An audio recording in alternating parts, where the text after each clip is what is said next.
This is our first MMA Detox, our impromptu discussion of UFC MMA fights, pay-per-view fights. Jonathan, Stacy, Sexton. Let's go. A little bit about ourselves. We are parents of 4 children. We live out in the middle of nowhere. Out in the woods. Love the UFC, MMA, have for years. We get all the pay-per-view events. That's right. But we don't have anybody to talk about it with. Anybody, Right. Oh, except our friend Doug, who Right. lives here. That's And about it. family members that we try to talk to about that don't care. Well, yeah, nobody really Yeah. follows it like we do. Right, that's it. And we'll write more about it on the website. Okay. Blog. So we're in, so we want to talk about it. This is a fantastic I think that's one of the best night of fights. the Yeah. best cards that they've had in Yeah. a while. So we'll start with just, we know they're preliminary fights. We'll start with the first fight on the live pay-per-view, All right. which was Big Country versus Dos Santos. Big Country is the stereotypical, White fat man. couch potato looking guy. Yeah. Who's an exceptional fighter. Yeah. We never liked him on the UFC on the reality Never show. liked him. I didn't know he was going to be as good on there as he was, and he wins the whole thing. Right. See, I wasn't liking him, his personality. No, I mean I was pulling for Kimbo to beat Yeah, him. I was Dana pulling didn't for seem to. everybody to beat him. Yeah. It was kind of a was a little obnoxious obnoxious, ass, yeah. on Yeah. the show. So then we watched the pre-fight stuff, and we kind Yeah. of start to like him a little bit. Yeah, he turned out to be a nice guy. He's a burger Jim and fries, set up in his dining shake room. kind of guy. Yeah. So nice guy, rocking the mullet. So we started to like him a little bit. Yeah. Dos Santos, I didn't know much about him. I'd just seen a couple of highlight reels. Seems to be a big guy with a lot of power. He looks like a fighter. Yeah, he looks Like an a athlete. monster. Yeah, he's everything. Roy He's was in the not. training camp of Silva, the Nogueira brothers, Machida. Cheetah. Yeah, so it has a good camp. Yeah. So what do you think of the fight? Who do you think was going to win going in? Dos Santos. Did you? Just size and power. Yeah, yeah. But I wouldn't have ruled I didn't know out. what to think. I'd been Yeah, so yeah. impressed with Big Country's fights, even though Yeah. I didn't like him. Yeah, no, he'd been fantastic. He was like a rock there in the ring. Yeah. So the fight, I think, started out the way everyone thought it would. Dos Santos got some great shots Bringing it. in on Roy, and it looked like he was in trouble. Like Dos Santos was going for the kill, but he just could not finish him. Roy started just taking shot after shot after shot. He covered up a lot. I thought he was playing like a chess match to try to tire out Dos Santos so he could start throwing the overhand right. You think? Yeah. He reminded me a little bit of Liddell, the way he doesn't have a lot of style, but he just kind of stands there watching for an opening. Roy? Yeah. Yeah. You know. He's not as aggressive as Liddell. Yeah. And I think Roy tried to take Dos Santos down, and then he couldn't. Yeah. So then, he left with just striking, and hopefully he could tire out Dos Santos. Yeah. Okay, so good fight, goes to decision. A real good fight. And I think he earned a lot of respect, definitely from Dos Santos. Yeah. And I don't think that hurt Roy Nelson's contention in the heavyweight division. Yeah, he proved tough. You couldn't no. get rid of him. And so that put Dos Santos now is in the role of the, he gets a shot at the title of the winner of Cain Velasquez, Brock Lesnar. Coming up, if you hear screaming, that's just our 4 It's our life. kids. You'll probably hear dog barking. We've learned to tune it out. Sometimes. Okay, are we done with that one? Yep, moving Big on. Country and Junior Dos Santos. Okay. Yes. So I thought a good win for Dos Santos. Great. But a good showing Great, for Big good Country. showing. Good showing. And I kind of still like him. Yeah. All right, Hughes versus Almeida. Yeah.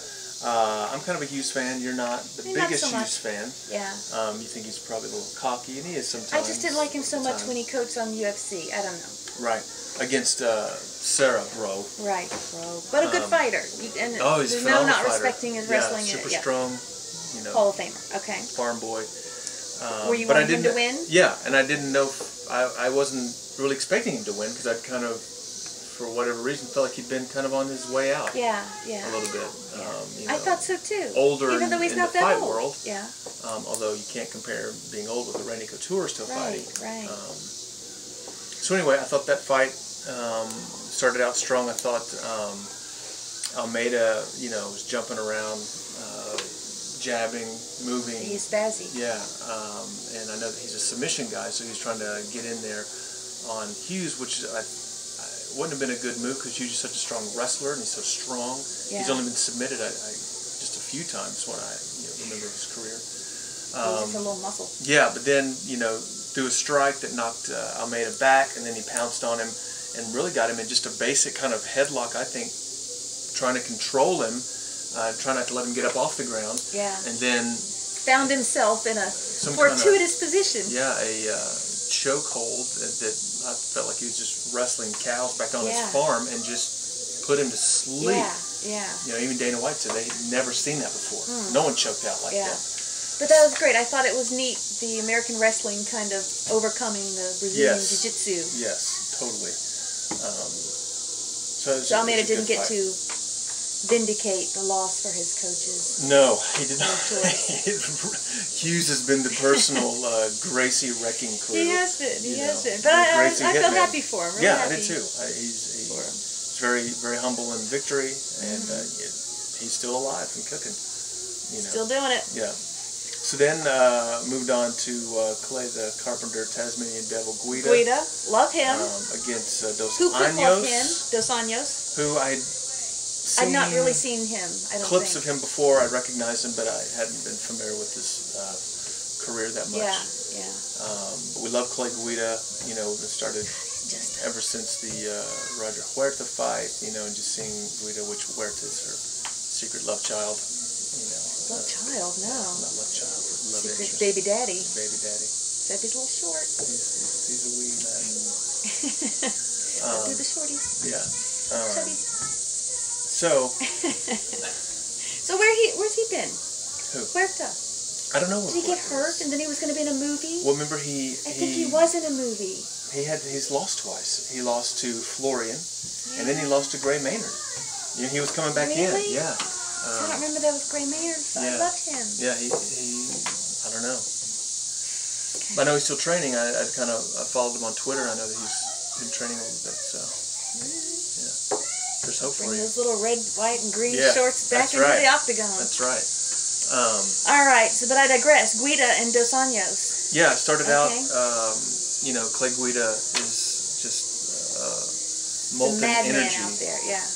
And I started out with Anjos striking. I thought was landing some more strikes, but then Guida landed that really strong. Took him down a couple times. Yeah, landed a good right to the jaw that supposedly, I think broke his jaw. Yeah.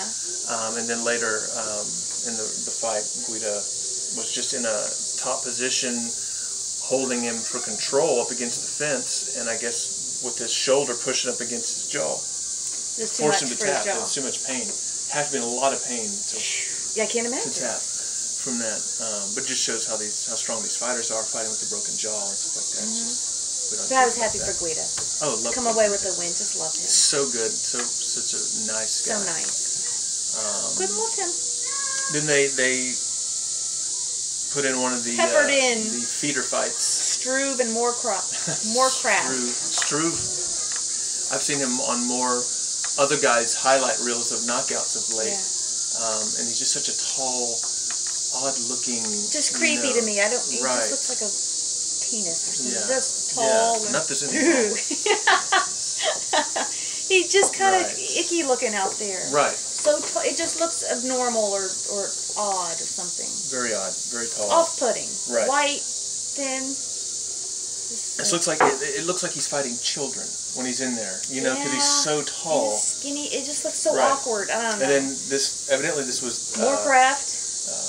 Christian, Moorcraft debut in the octagon. Oh, really? Yeah, and he was looking fantastic. He came out strong. Yeah, he was. He was taking it to Struve and busted up his lip. He was beating the hell out of Struve. Beating him up. And I thought, oh, please, let's get him out of here. And then... Boy, three punches and knocks him out. Christian to the canvas and hops on him and pounds his face a few more times and stops the fight, and he wins. Then we get Big, tall, skinny Struve was the victor. Hear him talk, like the guy Fat Alriabu feet. He gets such a huge fat lip, blood. It was interesting fight. Okay, but again, it just shows you can never count somebody out. Never.